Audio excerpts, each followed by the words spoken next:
to season 3 of Murphy's Law podcast. My dear friend, good friend, Drew Spanding is guest hosting with me today, and maybe a couple episodes, maybe a little bit more in the future. We'll see. But I've desperately wanted to have Drew on the podcast for a long time. There is a great story that I have told over and over and over again, which we may allude to here, but thank you for taking the time and interest in wanting to come and take. I know you're a busy dude. Sure. We always talk about price slide, and I don't want to give away too much, but Drew has been behind the scenes with us selling gift cards and T-shirts, even before the pandemic and that stuff. With price slide. So without further ado, my dear good friend, Drew Spanding. Thank you. I appreciate that. And you say busy. Like I always tell people, I think we all assume everybody's busy, right? But busyness is a state of mind. Yeah. Right? It really is. Because we're all busy. But actual busyness is a choice. And you do what you want to do. And I want to be here right now. I appreciate that. Absolutely. 100%. So. 100%. And like anything else I've always said, I never forced anybody to do anything. I never forced anybody to come to the barbecue and have smoked meat during the pandemic either. But man, you gave me an opportunity, when this whole thing first started, and Chris has talked about it before on the podcast, being in a position I never really thought I'd find myself in, and the particular situation was just being hated on a lot. Yeah.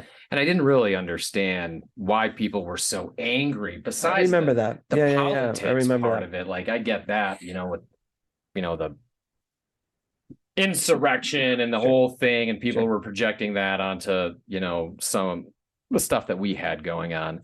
But I remember having a conversation with you basically about, I just don't understand why people are so angry and so hateful. Yeah. It's love and it's hate. And you immediately said, well, but it's not. Because a lot of people think that it's love and it's hate are those two sides of the coin. And what did you tell me? Sure. So my background, I've had the privilege, I ran a faith-based music festival for 17 years, and now I get to be the CEO of a tech company. And being in that faith-based setting, you get to talk to a lot of people. I mean, I cut my teeth working with people, even before the festival, in a space where, sitting with somebody on their deathbed with cancer, right? Literally, I've been in a place where a kid was at his last straw, and he was sitting over me with a butcher knife, right? Because he didn't know what to do, and he was taking it out on somebody. And what you realize, along with, I've had the chance to travel literally around the entire world. And what you realize is everybody's essentially the same. Okay. And typically we think about people's motivation is money or power and all these things. No, most of people's motivation is fear, because people are afraid. And so what happened with the pandemic, especially, whether you are a politician or whether you are a person, whether you are a business or whether you are somebody buying from that business, is the common denominator was fear, because there was so much unknown, right? Yeah. And so when you would share some of this input or some of this responses you were happening, and like here you are on the front lines, like exposed to the world, right? Literally exposed, doing what you felt was right. And not understanding how people could have that response and say, no. People don't actually hate you.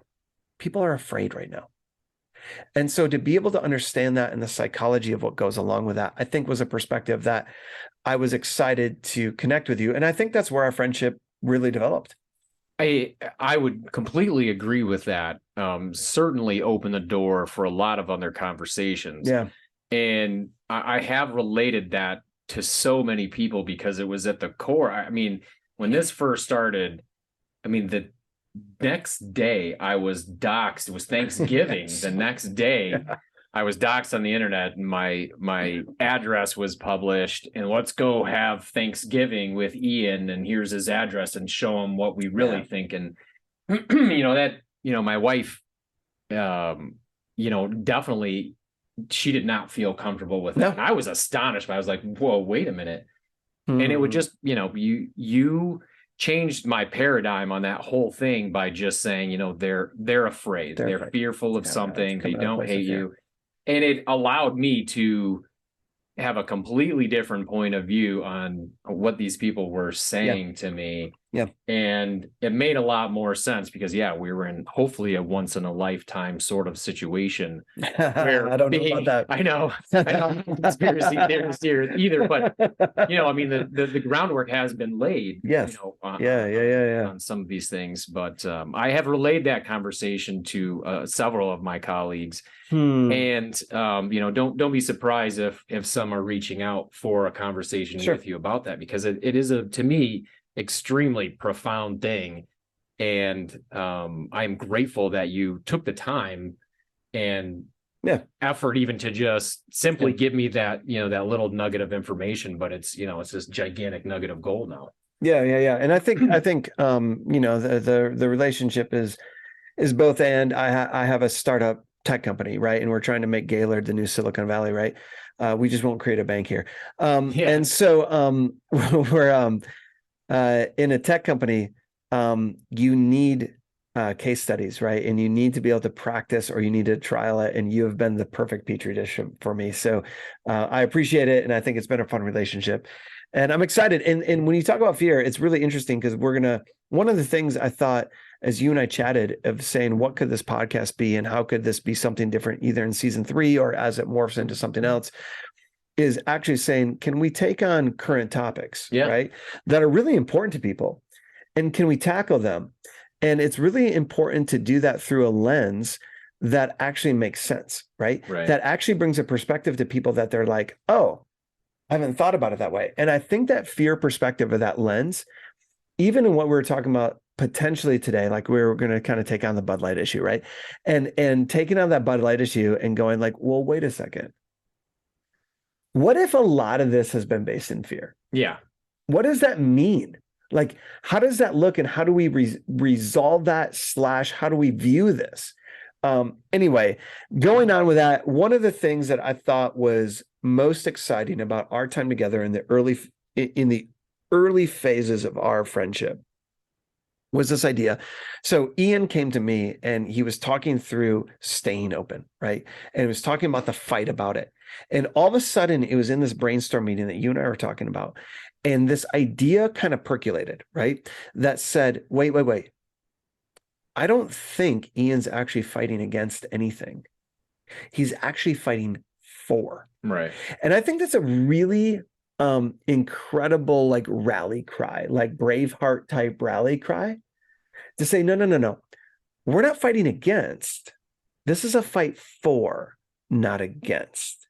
It's too easy. Again, still the current political climate has so much sway over people's emotions and fears. Yes. There's a lot of fear propagated everywhere, and I feel like it's currency now. But cutting through some of that emotion, I've always, even in our court cases, we always say, don't argue this science, and you can't argue science. And a lot of it has become so emotional, and emotion and science really shouldn't be simpatico, I think. It doesn't mean that they can't coexist, but one shouldn't influence the other, I guess is my point, right? Yeah. That's a good point. That's a good point. I like that. A lot of these things I have been on, I wouldn't call it a crusade of such, but I have noticed for a long time that language has been perverted in interesting ways. And, there are political conversations, in especially marketing, with this Bud Light thing that we're going to chat about real quick.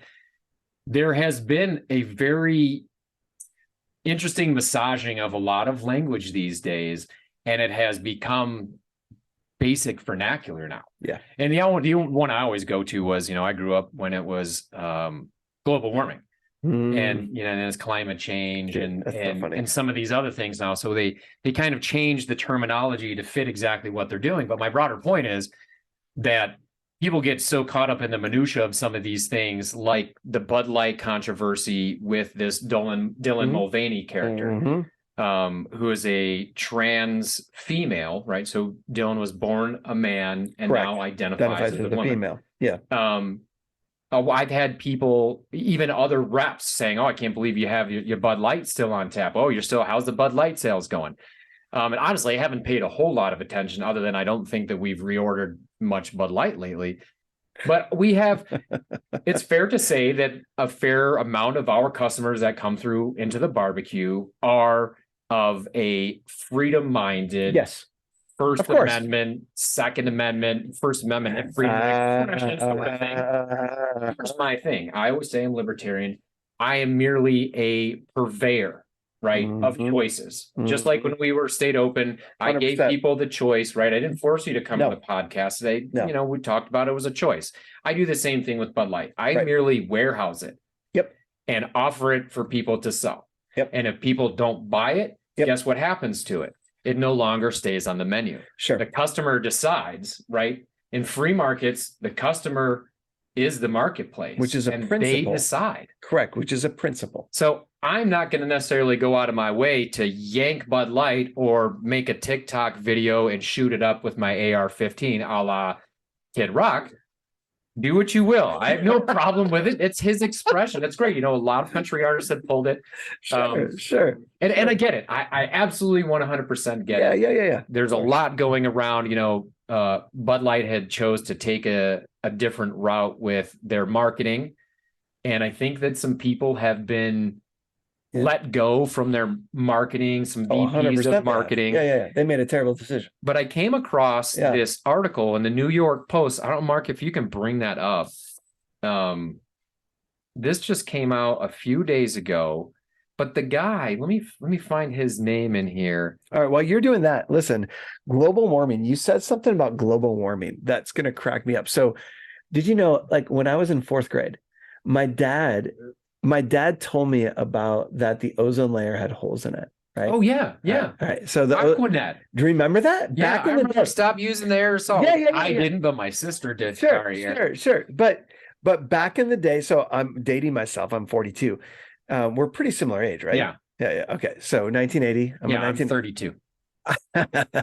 So my dad told me about this. This is the gray hair. I literally created a club at my school as a 4th grader, and we researched ozone layers in the encyclopedias, okay, copying what an ozone layer was, because I was like, oh my gosh, like the whole world's going to end, right? Hilarious. Like absolute, like, anyway, global warming, it cracks me up that you said that. I was on the front end of the global warming issue. I remember it. Earth Day really became a thing when we were growing up. I'm 2 years and everybody was interested in it. It was now looking back on it, to me, it looks like indoctrination. To me, that's the lens that I look at it through with regard. Doesn't mean that they were wrong, that we shouldn't conserve our earth and take care of our environment. Absolutely. But it's interesting to me how it has changed into a thing, and now so much legislation. I mean, to draw a parallel to what our legal case is going through, a separation of powers argument. In the federal level, the EPA is creating laws on emission controls, right? We have a company here in town that just got $750,000 fine for cutting off catalytic converters and incorrectly invoicing and sort of covering it up. Now, in our current environment, that is a crime, and they are paying the penalties. And not just them, there are several other companies that are involved in this thing. Should it be? But the EPA came along and found out that they were doing this, right? Well, at the federal level, they're starting to impose more and more of these restrictions and now laws. And the Supreme Court came back and said it's unconstitutional. The EPA is an executive branch that is writing the law and is enforcing the law. Cannot do it. Can't do it. Right. So, which is beautiful. which is the way that it's supposed to be. Our 100%. fathers, that's 100%. That's the way it was designed to be, right? That's our argument with the health department's executive branch agency. So, the peak of my global warming career was at 4th grade. It's all gone downhill since then. But listen, I digress. All right, Bud Light. Let's stay on topic. And listen, we are in the most beautiful state in the nation. 100%. I mean, the most fresh water on the planet sits 100%. Right here beside us. And this is probably a topic because we've got some things going on in our state with, a new company coming in from China to create a battery plant and some of these other things. So that's a great conversation for another day. But marketing and this is a topic I love. Macro marketing. I love marketing. Is so much. It's behavior, right? Yes. It's how you can, I wouldn't say modify behavior, but it's predicting behavior and then moving behavior towards whatever your goal happens to Bingo. be. And for years, so the New York Post article I was referencing from a few days ago, and they interview this guy. He's the former honcho of their marketing. He's the guy that came up with Bud Lights, right? Bud Light. Okay. Yeah. I follow you. I'm following you. The what's up and I love you, man, and the Clydesdale football. Sure. They talked to this guy about where is his name? Lackey is his last name. I know what you're talking about though, because it's the 3 frogs. Today? It's the 3 frogs. Yeah, the frogs and the lily pads. He came up with that one, which is incredible. Like the dude's a genius. Robert Lackey. There it is. Yeah, Robert Lackey. Dude's a genius. He says genius. Yeah, he says it took 20 years to take Bud Light beer to the #1 beer in the country, and it took them 1 week to dismantle it. Wow. So this guy now runs a private consulting firm, I think in New York or something. Right, like you can do whatever you want. St. Louis, sorry. Which is Anheuser-Busch, right? St. Louis is Anheuser-Busch, right? It is, but more appropriately, it's I think it's a Danish company, InBev. So InBev actually owns so it's Anheuser-Busch InBev. That happened a few years ago, but that's when this guy Robert. I think they do have yeah. And he kind of started to know. So this guy exited the company when InBev took over. Yep. And cost cutting and some other things. But it's interesting to hear what he has to say about, like he said, it took us 20 years. So the former VP, well, I don't know if she's technically been fired or if I know she's on leave right now. The gal that came up with their new direction, if you will. She's been quoted as saying Bud Light is the white guy frat boy go-to beer. Who drinks beer? Who drinks beer? And they feel like there is potentially an opportunity to find new demographics. Jump on this bandwagon or this train, if you will, as some have called it. Sure. Of the trans movement. Say what you will about it. We're not here to discuss that. They drink beer too, so we should find them. Yeah, exactly. I'm libertarian, so whatever. But that's why I want to step back from it. And the emotion, I always say remove the emotion from these court hearings and the COVID stuff. Let's talk about the law. Let's talk about marketing and how they strategically chose to take this path over here. Now they have disavowed this marketing agency that created the commemorative can. So was it a marketing agent? So did basically the VP that got let go, did she employ or work with the marketing agency for this particular can? That is my understanding, is that she set the tone for to go this direction. Got it. And this agency that is no longer what's that? Like it's a third party whatever. Like that's no big deal that they got rid of the agency. The point is that person at Anheuser-Busch or Bud Light actually worked with them to say this is a great idea. Right. Yeah. Okay. I follow you. And such an interesting portion of it to me is the enormity of the so they're boycotting, right? They're down 26% year-to-year sales, I think. And now their other brands are starting to take a hit as well. So wait, time out. Yeah. Is it so when you say boycotting, so I look at this as boycotting kind of in my mind has a connotation as like I'm I'm not going to do this because I'm against this. But to me, it's not as much a boycott as it is, why would you drink Bud Light to begin with? It's not even that great of a beer. Okay. So you're not drinking Bud Light because it's a great beer. It's because you associate it with a lifestyle or something, because you bought into what Bud Light stands for. The problem is not that. Which honestly makes it even worse. Bingo. This is why this is cascading so quickly, right? This is why this is a marketing discussion. It's fascinating. Yeah. Is because it's not the fact that people are boycotting Bud Light. It's the fact that all of a sudden everybody who identified themselves as a Bud Light drinker is like, I don't want to be that Bud Light drinker. That's not who I am. That's what's happening. Yeah. Right. It's not a boycott. It's a actual like, I think I drink something else because they're better anyway. And that's more of who I am. It's so hard to say because the numbers clearly, I mean, our own numbers, and we have sold more Bud Light on our tap handle than anything else. Really? Was the number one beer and has been for so long, right? I don't drink much regardless anyways. Sure. I'm not going to drink Bud Light, but a lot of people do. The numbers say a lot of people do. Again, I'm with you. And part of the joke now is it's trans beer because it's not real beer anyway. Right? So, but I agree. I haven't heard that one yet. Yeah, I agree that honestly, who's really drinking Bud Light? But there's everybody people that were drinking Bud Light. And now they have taken this crusade or boycott or cancellation of AB InBev, and their corresponding product lines are now also taking a dive. Yeah. So something that was probably meant to be innocuous by this third-party agency or not, I don't know. I'm not a conspiracy theorist necessarily, but if you were trying to make a rumble, if you were trying to make some noise, this would be the topic to go with. Yeah. And this individual is a lightning rod. Sure. And they grabbed a hold of it. Sure. And they didn't get Thor or whoever. Yeah, I understand what you're saying. And I think 60% chance it was actually just not thinking. Like, most people aren't very thoughtful.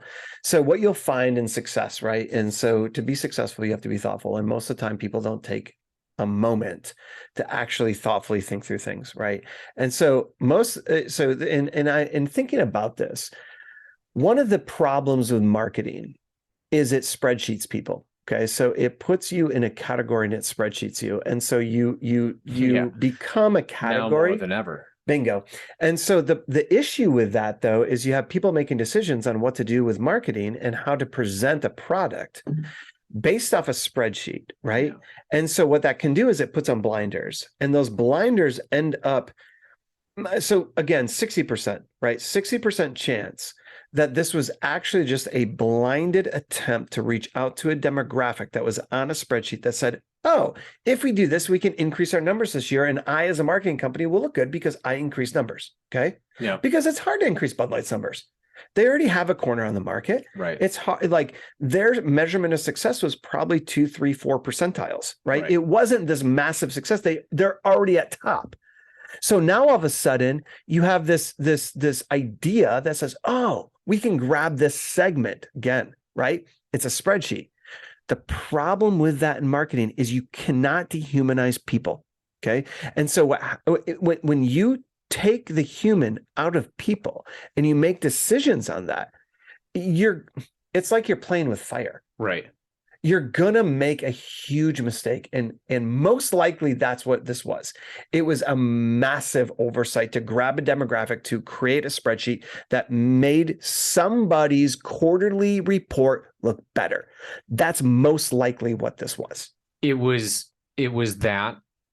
It was an attempt at ESG numbers to pop up. 100%. If you don't know 100%. What ESG is, look that up. There's some things going on with these large corporations right now that boost up your 100%. Which is interesting now because their stock actually took a boost when this first came out, and now I think Moody's actually just downgraded their stock the other day. Wow. So you can kind of see the false narrative that the ESG concept, creates in corporate America. But again, this is something else we get to do. That's a whole nother. We talk about the WHO, we talk about ESG, we talk about all these things. That is an undercurrent of a subset government that's actually controlling everything. What about risk? The joke with us is, risk it for the brisket, right? I mean, so there was, whether it was an official risk assessment done or not. Sure. These folks had to have looked at this and said, there has to be some sort of potential you would think so. backlash somewhere or something. So. And the larger decision of how is this not going to alienate your self-admitted demo of white boy frat kid? I forget exactly what she's. Of course, I'm ad-libbing a little bit. Which is like, think about that for a second. Like, think about that spreadsheet line. Yeah. Right? Okay. Yeah, you don't get reduced to much more than that. Like, this is the whole point of actually us talking. Age and a skin color. That's the whole point of us talking right now. Yeah. Right? Yeah. It's like, hang on one second. We've become a culture that has, I mean, if that's really what we are, then let AI take over, because it's going to do a better job. That was going to be my next point. You know what I'm saying? This looks like a Chat GPT 100%. created 100% ad campaign. Yes. And this is what happened as a result. Because that's a whole another topic to get into as well, because there is some serious bias that is happening with some of that. And now I think they're creating counter AI against it, like conservative AI. I don't even know. It's so redonkulous. I can't get past half of it. But this to me, which by the way, sorry, no, the father of AI, do you know, grew up in Gaylord, Michigan? Yeah. Claude Shannon. Yeah. Sorry, my dyslexia. No, the park's right across the street. Yeah. Claude Shannon, who is the father of the information age, is also probably going to be given credit to becoming the father of AI. Yeah. Crazy. Gaylord, Michigan. Yeah. By the way, tech capital of the world now. Tech capital. That's right. Yeah. Tech cap. I'm working on right here in the mitten, baby. I'm working on paving the way for that. Middle finger, first knuckle. Some of you might get that. Claude Shannon. Claude Shannon, father of AI. Anyway, back to what your point is. It was probably it was that it just looked like an AI created. It did in the name of ESG and some of these other things. Yes. The long-term effects are still yet to be seen. They certainly have an uphill battle. The long-term effects on their stock are going to be interesting to see. The collateral damage that the Bush brands are seeing, as well as many of the others, are not looking good. But you can never count out a company like this. No. They have too much. They have longevity. Too much. What's going to end up happening is this. Okay. What's going to end up happening is this. Whenever anybody hits an obstacle this large, and actually this is a really interesting thing for our own lives. So let's break it down to So for me and who I am and what I'm all about. Here's the thing. We're not above anything, right? As people. Okay. And all of us have struggled with something, right? All of us had major failures in life, right? And so when you look at something like this, what happens is Bud Light has to wake up in the morning tomorrow and they have to ask, what do we have? And let's work with what we have. Right. How can we be authentic? Let's be authentic. And so oftentimes when we hit a major failure, it can be the very best thing for you. And so as a company, if you don't recognize that, then you're just going to go further and further and further down until you get lower and lower and lower until you finally come to that conclusion. What that can be applied for is your life as a person, right?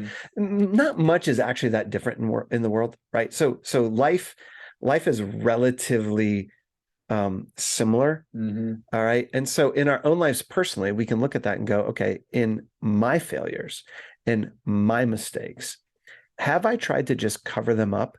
Right? Have I tried to just pretend them away? Or do I allow that failure to actually hit me between the eyes and go, okay, time out. I need to admit something. I need to confess something. Yeah. I need to actually come back and go, what actually means something to me, and focus on that. right? Failure is a beautiful thing. It is absolutely fundamental to the human condition. And so I think for Bud Light, the problem they're going to be having right now is they're all scared. Let's go back to fear. They're all fear, and they're going to operate in fear. And it's going to take one leader in Bud Light to come up and say, no, no, no. Hey, everybody, let's not be afraid. Let's actually take what happened. Let's learn from it, and let's become better because of it. Okay. And let's define what better means. All right. Now, take that same process, what we just said, and that literally is a cheat code for your life. Yeah. Okay. It's the cheat code. All right. It's you're video gaming and you're like, hey, let me get the cheat code and I can win at Mario Brothers, right? It is that you actually take your failures, you embrace them, you go straight towards them. Okay. And you say, okay, no, I'm not going to pretend I didn't fail. I did fail. This goes back to your authenticity point. Bingo. And then it to me is interesting that you said that, because with this particular controversy in this company, they came out with an ad campaign shortly thereafter. Yes. And I think it was maybe during the NFL draft. Yeah. It was during the NFL draft. And where they had big Bud Light banners on the NFL draft that they paid a ton of money for, I guarantee. That this whole thing really cut at the core of their authenticity. And then they come out with this ad, and it seemed to have almost made it worse. Dude, whether they felt that they were trying to be authentic or not. Yep. I think that people were looking for them to actually be authentic, and they saw that ad and they weren't, because they didn't have the come to Jesus moment or that self-assessment to say, yeah, we screwed up. Correct. And where's the CEO of Bud Light? Yeah. Put him on TV, have him do a quick ad. Listen, we made a mistake. Yep. We're not against the trans movement and whatsoever. We donate dollar for dollar to this, to that, to the other, We don't encourage transitioning in children, these types. So there's a fair way, I hate that term, but there is a way to appease, if you will, this crowd that they were attempting to go after. Yeah. If they're even Bud Light drinkers, I don't know. Doesn't mean that they shouldn't target them, but that authenticity piece really got broken when they came out with that, and it almost seemed to double down in some people's points of view that they were still so disconnected. Oh, you're just going to gloss over it with this 30-second spot during the draft, and I'm just supposed to forget about it. Well, no, I'm fired up, and I'm not going to. That's an incredibly insightful point. Because what that did is it exposed the fact that they were so unauthentic. Right. The fact that they tried to gloss it over with something that was a marketing tool that tried to relate to that group. They brought the horses out. Yeah. A couple of other things for Budweiser, And how did everybody react to that? They're like, BS. No. Right. Don't try to tell me that's who you are when you just did this. Right. Come up. And here's the thing. Here's what, again, apply it to your personal relationships. Okay. Apply it to everything in life. If you simply I'm not Catholic, but I love this discipline in the Catholic faith. They have the discipline of confession, right? So every couple of weeks, they can just confess everything. Okay. Right. The beautiful thing about confession is it makes you be real. Yeah. Okay. It makes you say, so if Bud Light would have came out and said, hey, that was bad. Right. And laid out why it was bad, we're sorry. Right. That's a confession. Right. People actually are very quick to forgive. What you'll notice is most people are very quick to forgive because most people who will forgive are intuitively aware of their failure. Okay. And so we all understand and we're all afraid of our own failures. So when somebody comes to us and has the guts to actually ask for forgiveness and admit their failures, you're able to, oh my gosh, that's bravery. Yeah. Right. And so you're 100% right. They completely dropped the ball, fumbled the football, so to speak, when they came back and just tried to gloss it over. And what that does is it doubles down. Now this group who would be very quick to forgive because they actually want this brand that they trusted to like it's like you're a kid and your parents do something stupid, right? How quick are you to forgive your parents if your parents came to ask for forgiveness? You'd literally forgive them in an instant. Mm-hmm. Why? because you don't want to think bad about your parents. Right. You actually want to think your parents are good. I'd love to believe that would actually be possible with this situation or any other corporation that might find themselves in such a place. But I don't think in this environment around this thing, outrage is such a currency. Yeah, I follow you. That it's a way for a Kid Rock to express other things that are happening or agendas that are being pushed in a certain direction that a lot of these people don't like, that extend to crazy things like some of the books that are trying to be banned in public schools, and politicians not being held accountable, and the next day give a press conference and say, oh, the border is secure, 90% more secure than when it was 4 years ago. People know that that's bullshit. Yeah. And they're tired of being glossed over with just untruths. Yeah. And I think that is what happened with this beer brand. They came out with something, whether it was intentional or semi-intentional, whatever, it really doesn't matter because it's now been done. It might have been. I said 40%. 40% it was intentional. I would maybe even think that it's higher than that. Sure. I think they were dipping their toe into the water to see exactly what happened. And this character, to me, he is a character. If you watch the videos of him with his commemorative can, he is playing a character. In my opinion, he is not doing a service to his fellow trans activists by acting as childish as he does, this caricature of a girl, pretty much. I mean, it's weird. Sure. And I worry about that being perpetuated forward.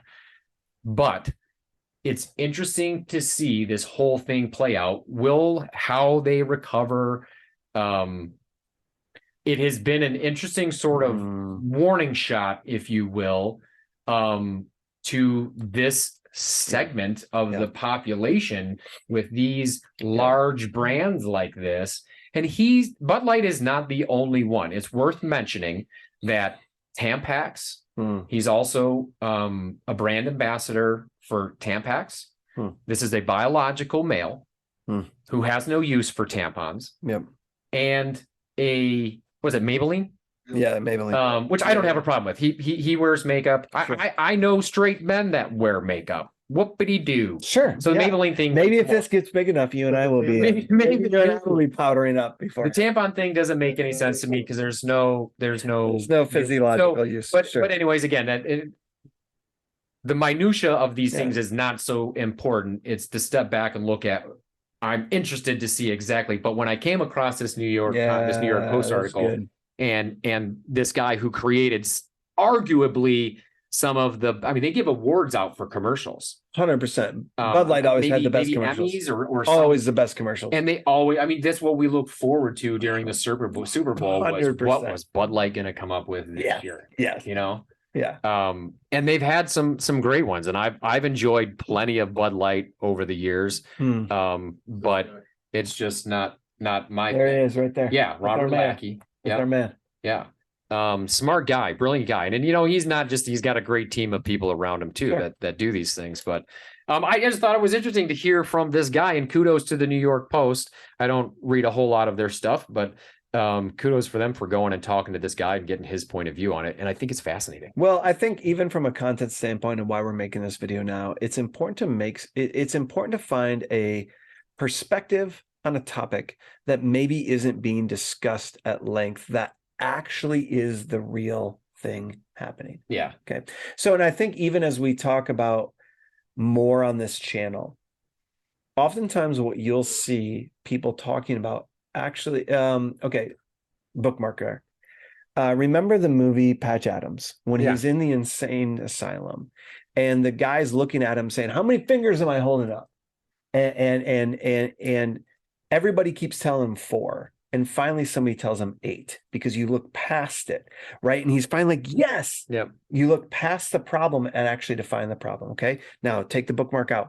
That's kind of what this conversation is all about, is actually, let's look past what is obvious. Right. Okay.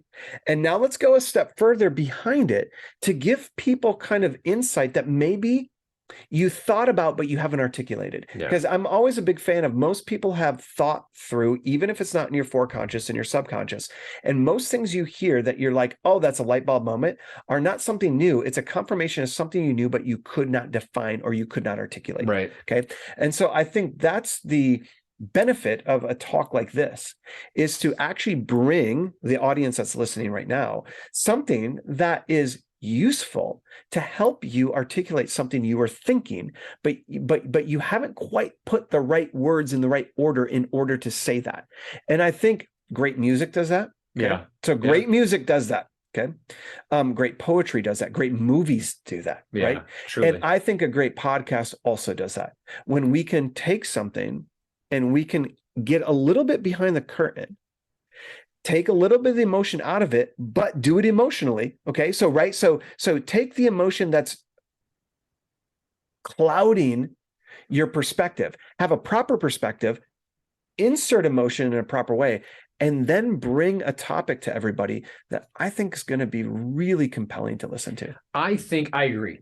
Not just because it's called Murphy's Law, but I think the crux of a lot of these things too, when we're talking about removing the emotion, when you try, I hear so many times now, and we all know this, we all know that civil discourse is basically at an all-time low. Yes. You can go to any public meeting, a city council, a county commissioner, any of these things are very, very, school board meetings, very contentious. Very. And people have lost the ability to have civil conversations and get very, very emotional. Yeah. And that's not to say that these aren't emotional topics and it's not appropriate to get them. I'm not saying that, but there is a better way to articulate what you're trying to say than 100%. Trying to shout somebody down 100%. Or talk over somebody, because that's really what I see. And I witnessed something this last week at one of our local city council meetings where they weren't offering public comment. There was a public comment, but it was only on the agenda items offered so far. And he specifically went out of his way, and I'm not admonishing anybody. I was just kind of struck by this. Sure. Because I had a couple of things to say. One thing about FUELcast, which I want to mention before we go. Yeah. And the other was that our city's website, a half a scroll down the homepage, is COVID-19 emergency action information. Wow. And then another half a scroll down, and it's articles from 2021 about the COVID-19 data in our county. But my larger point is there was no opportunity for me to bring those up because the mayor specifically twice made a comment, said, now is the time for public comment only about the items on the agenda. Yeah. And that kind of struck me. And I asked one of the city council members afterwards, and he said, well, basically because of this particular situation that had happened recently, a lot of people were coming forward for public comment, and it was wasting time, more or less. He didn't say that, but that was the gist of it. So at one point they put in time limits. Yeah. You get 5 minutes to speak for public that makes sense. Sure. Now it is somehow. That is fine, right? If you have 2 public comment sections, one is so our county commissioner, for example, has 2 public comments. One is for current agenda items, and then other is open public comment. Yeah. But I've been through a lot of these meetings, especially lately, and some of them do get very contentious. And the members sitting on these boards aren't used to being asked questions about, they're used to being kind of rubber stamps and, we're going to punch the agenda through. Oh, yeah, we're going to approve the bills, and don't like being questioned. And most of these positions, people have full-time jobs. Yeah. So they're there after work or they're there before work. 100%. I got to go. I got to sell cars, right? You know, whatever it is. But that doesn't mean that they can make new rules. And I don't know why I'm getting off on tangent, but my point is the discourse that is now happening if we can step back a little bit and look at exactly what's going on, I'd love to have a conversation with some people that are still wearing masks as it relates to COVID. 100%. People wear masks for a variety of reasons, but the main one lately, obviously, is COVID. But I don't want to offend anybody. I'm genuinely curious at what the thought process is and it's hard to broach that subject with somebody without them immediately being offended by me asking them that. Sure, I'm genuinely curious. Sure. But I like when you said you don't want to offend anybody. So to I'll just leave it there. But seriously, if people come in, I mean, I offend plenty of people. All I have to do is read my Yelp reviews, and then for crying out loud. But I don't suffer fools lightly, as it's been told. No, you don't. No, you don't. But real quick. You're the county commissioner thing. Yes, I think you got to you look at both sides, right? So yes, they're from the public service standpoint and trying to keep the peace and trying to allow for this city to continue to go on as it should, type thing. I appreciate that, because why? I'm not there. I'm not signing up to be a city council member. Like, this is representative democracy. Correct. So thank you to everybody who's doing that, because that's a service to us, and they're doing a good job. Like, we live in a great little town. Going back though, I think we can tie that back, and I want to be careful, but you can tie most motivation back to fear, and not fear saying people are afraid, but it's like fear is an inconvenience. Okay, so think about it more as like, boy, my gosh, we have to deal with this, then we have to deal with this, then we have to deal with this, right? And so I think as we continue, what does it look like to create or to perpetuate a culture, or ourselves as a person, a brand? Like I said, I'm brand. Like, I don't know if you asked me about swearing or something like that. I'm like, well, it's not really my brand to swear, right? But like, we think about who we are. So this is why he's the ebony to my ivory. I'm the ivory. He's the ivory to my ivory. So we think about who we are as a person, right? And we have to think about what we're projecting. And I think what you bring, if somebody on the city, and I have to be careful because I have great friends on the city council, but I think with something you bring to the city council that actually should be embraced is a willingness to look at an opposite or a hard opinion, and embrace it, right? Because that's a hard thing to do, and people are usually adverse to doing that. And that's where I would say, as an overall agreement, I think we can all come to a place in all of our lives where we say, no, whatever that is for me, I want to embrace the difficult and walk towards it, not away from it. I agree. And honestly, I believe we've got a great new majority on our county commission and our city council. We've got a couple of new members, a relatively new mayor who was a city council member, all great people. Again, not an easy job. No, you're going to be, the things you're going to say are going to be liked by half of the people and are going to be disliked the other half. They're not. It's a 100%. No kind of a no-win, 100% thankless job. But they're monumentally important, because if it were a straight democracy, you'd wake up every day and you'd grab your cell phone and you'd vote. That's what an actual straight democracy is, right? Majority rule. Right? Instead, we've elected council members, if you live in the city, or commissioners to represent you and make the decisions for us. And if we don't like those decisions, as many did in this last election cycle, I think we turned over 3 or 4 of our county commission seats. And that's how James Madison and those founding fathers meant it to be. Correct. Another topic for later discussion is the move towards a national popular vote. Disenfranchisement all the way around. If you don't know what that is, have a look at it. NPV, it's a joke. But anyway, we're going a little bit longer, which I always do, and I don't mind. But we have not had a chance. Joe Rogan. We just go for 3 hours. I have to pick up my boy at 2:45, so I do have a. I love Rogan. I'm a huge fan of. If you guys haven't watched Russell Brand's podcast lately, that dude's amazing. The energy that guy has, 100%, incredible. But this is the first time since we're coming back for our third season, we haven't had a chance to talk about 2023 FUELcast. Yeah. This is near and dear to me. This is our third year doing this festival. Yeah. So the first one was January in 2021. Wasn't that amazing? When we were breaking the law. Yeah, I was the Oz behind the curtain on that one. Yeah, you were. Yeah, I had to kind of like be a little incognito on that. Yeah, you stuck your neck out there. I did. And we put on, I think it was the biggest event in Michigan for the whole shutdown. Yeah, it was. Absolutely. Yeah. That was so much fun. We made Breitbart with that one. That's so much fun. It was. And thank you to everybody that was great. Yeah, anybody who is there knows right now that's listening how special that was. It truly was. There was an energy in the air. It was. You could feel it. I don't think that we'll probably. I don't want to be.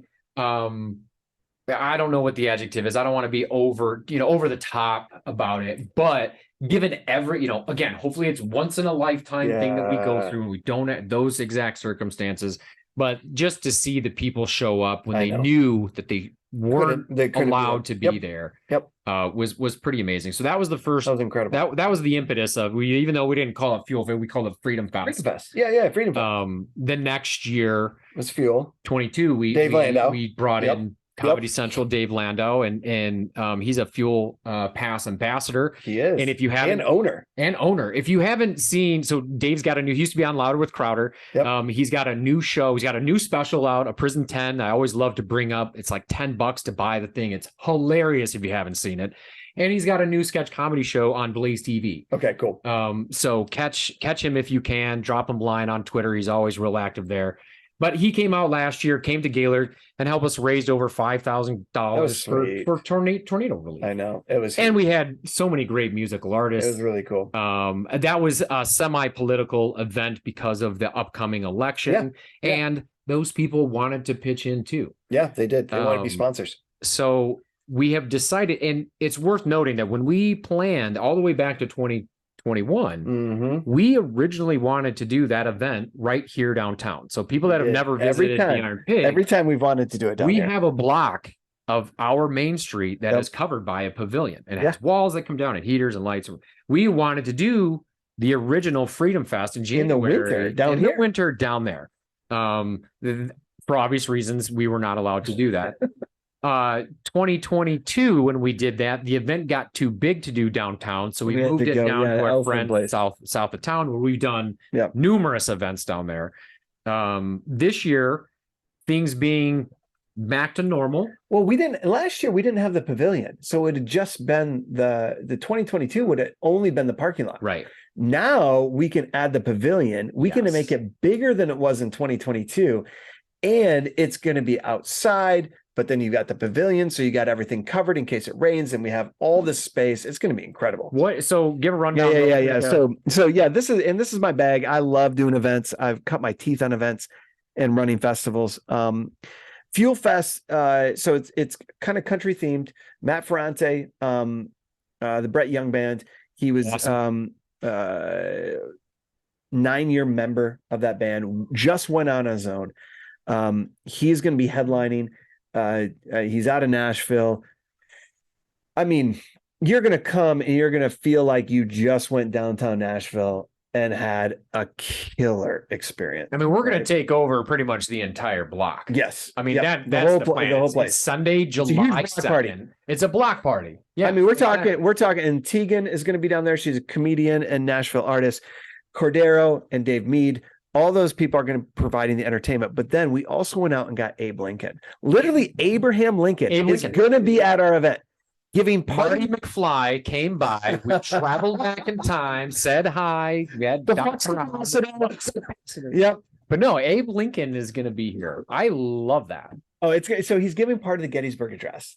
And then, spoiler alert. So apparently, the 4th of July is not actually the 4th of July. It's the 2nd of July. So he's going to come and give a history lesson on the 2nd of July, which is the date we're doing it on. Which is the day we're doing it, Sunday, July 2nd. And then he's going to have a whole time. He's going to be there for like an hour and a half doing photo ops. You can meet Abraham Lincoln, awesome. Totally in character. The dude look at our website, FUELfest.net. You're going to see like this looks exactly like Abraham Lincoln. I'm excited for that. It's going to be really cool. Then we have a beer run. So a 1 mile beer run. This is going to be hilarious. This is going to be a lot of fun. I've lived up here for a long time. I'm not a Gaylord native, but I'm damn near a Gaylord native. And we've done several pub crawls before, dating back to 2012. We did a couple. They've not been so popular in the last couple of years, obvious reasons. But we've got a great downtown, a lot of restaurants and bars right downtown here. And we're on the south side of Main Street. And again, we have the entire block. We've got parking and tons of parking and the pavilion. So there's going to be a beer run. Yeah. So it's a 1 mile run, 4 stops. You got to start with a 12-ounce beer and then you can chug it. So that's how you start. That's how you start, right? I mean, you can chug it or you can sip it. It doesn't matter. But you're not going to win it. It's a race, right? Okay. Then you have 2 stops. No beer funnels allowed, right? No beer funnels. Okay. And then you have 2 stops, which those are each 6 ounces. Okay. So that's like like if you're in a normal run and you're going past the water station. So it's not a chug run, right? Okay. Anybody that correct. Right. Okay. And then I'm trying to get anybody fushnicket right now. No. When you hit the finish line, when you hit the finish line, then you have to do one more. And so you can't be done until you finish the last beer. But this is a family event. So kids can come too. Anybody 21 under 21, it's a chocolate milk run. I love that. Okay. So it's going to be hilarious. And then we have a rib eating contest. Oh yeah. Rib eating contest, 5 minutes going on. 5 minutes, most of them on ribs. Literally the prize. Now I can't say what it is yet, okay? Because I'm finalizing everything. The prize? I can't say the prize yet, but it's going to be valued over $1,000. So literally, we're only going to make 20 spots available. You enter the rib eating contest. However many ribs you can eat in 5 minutes. The bone has to be clean, okay? However many ribs you can eat in 5 minutes. The winner is going to get a prize worth over $1,000. It's going to be completely legit. Kids, again, this is a family thing. Yeah. Everybody, under 16 is a mac and cheese eating contest. It's going to be a blast. I want to enter the mac and cheese. Seriously, just put my head in the plate of mac and cheese. Yeah, I mean, games, activities, the whole bit. This is going to be a lot. Just because it's my mac and cheese. Yeah. But it's going to be pretty great. It's pretty good. It's going to be great. All right, so that's Fuel Fest, July 2nd, 4 to 10 p.m. You don't want to miss it, and tickets are as low as $5 on the price slide. Nonetheless. On the price slide, FUELfest.net. Price slide is crowd dynamic pricing. The more people that buy, so we're going around our branding, right? I think we're going to call it fan funding. Fan funding. I love that. Yeah, I love. See, this is the cool thing about getting the inside look on a tech company, startup tech company. and being the guinea pig on some things. If you will, they probably don't call me that, but I do. You are called that in our inner circles. The most important thing, as with all of our events dating way back to since we've opened, but especially since the original Freedom Fest, where we donated a couple $1,000 to the bartender like bailout. Yeah. This year we have, and actually they're kind of coming out of the woodwork too, because there are so many great organizations, but we've focused on 3 main nonprofit organizations that we're going to be donating significant proceeds to. Again, there's a lot of things going on, so we've got a lot of ways to kind of squeeze some fruit and try and get money into the hands. And again, it's 4th of July weekend. I'm a big fan of our military men and women.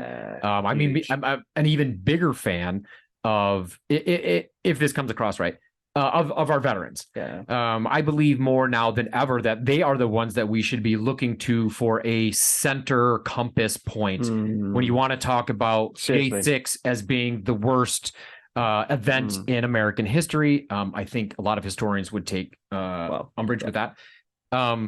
So I don't have a military family. I would never be able to serve. I don't know that I have the character to serve. Therefore, I feel like I owe a huge debt to military servicemen and women and our veterans. For sure. Anybody that knows John Turnbull, John's going to be there. Google him, look him up. He's a local hero, and that doesn't even do him justice. Nope. He's been at a couple of our events before. Yeah, he's been to one of my events. But so getting to the point, the proceeds that we're going to try and funnel towards is our local VFW. They've got a new facility here in town that is wonderful, that was sorely needed. There's a local veterans group called the Patriot Place. Yeah. And we're going to talk a lot more about them, and we'll get one of their representatives over here to discuss it a little bit more. But what they do is they're kind of interim housing for homeless veterans. Okay. And they do a few other things, but that's their main mission, is providing a safe, feeding them and that kind of thing. And another one that's kind of dear to my heart because some friends participate in it is Quilts of Valor. And they are an organization that quilts. They make quilts. And then so some family friends of mine are involved with that organization, and she makes quilts, and then he makes handmade pens and customizes them. Cool. So every vet gets a handmade quilt and one of these pens. So we're going to give them some funds to pay for yarn and some of these other things. Very cool. So we can pump these quilts out and get, hopefully hook Scott up with some material to make some more pens. I love it. And all this stuff. So always we try and help out those that are in need with exactly what we're doing, because it's a win-win situation is the way I look at it. Yep. This is fun. And this is where you and I really kind of our paths intercede, and I love your